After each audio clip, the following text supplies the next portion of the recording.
নমস্কার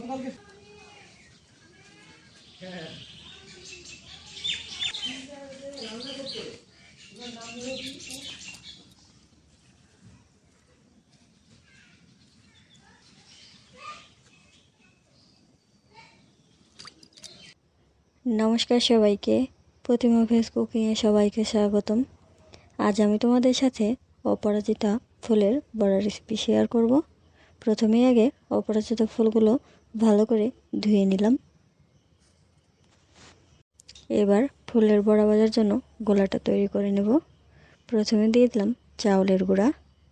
এখানে আমি 1 কাপ চাউলের গুঁড়া দিলাম। এবার দিয়ে দেব আটার পরিমাণটা 1/2 কাপ। এবার দিয়ে দেব পরিমাণ মতো হলুদ গুঁড়া, আর দিয়ে দেব মরিচ গুঁড়া। এবার দিয়ে দেব পরিমাণ মতো একটু লবণ। এবার অল্প অল্প করে জল দিয়ে গোলাটা গুলিয়ে নিতে হবে। প্রথম দিকে বেশি জল দেওয়া যাবে না, অল্প অল্প করে জল দিতে হবে, আর চামচ দিয়ে নেড়ে নেড়ে মিশিয়ে নিতে হবে। গোলাটা খুব বেশি মোটাও করা যাবে না, খুব বেশি পাতলাও করা যাবে না, মিডিয়াম ভাবে গোলাটা গুলিয়ে নিয়েছি। এবার বড়াগুলো ভেজে নেব।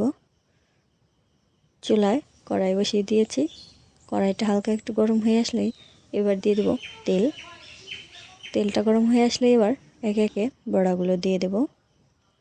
আর বড়া দেওয়ার সময় চুলার আঁচটা অবশ্যই মিডিয়াম রাখতে হবে। আমি এখানে অপরাজিতা ফুলটা গোটায় রেখেছি, তোমরা চাইলে পাপড়িগুলো ছিঁড়ে ছিঁড়েও বড়া করে নিতে পারো, সেক্ষেত্রেও কোনো সমস্যা নেই। বড়া দেবার পর এবার উল্টে পাল্টে ভেজে নিতে হবে। আজকের এই রেসিপিটা ফলো করে তোমরা একবার অপরাজিতা ফুলের বড়া করে খেয়ে দেখতে পারো, আশা করি খুবই ভালো লাগবে।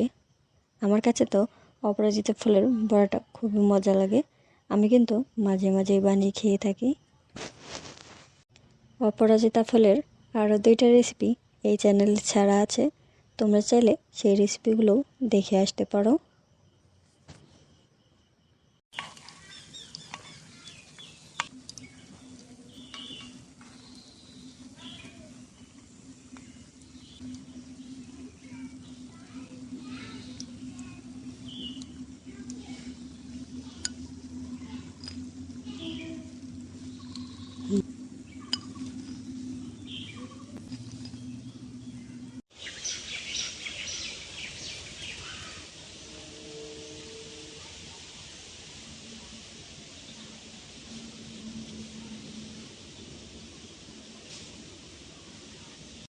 সবাই ভালো থাকবে, সুস্থ থাকবে। নমস্কার।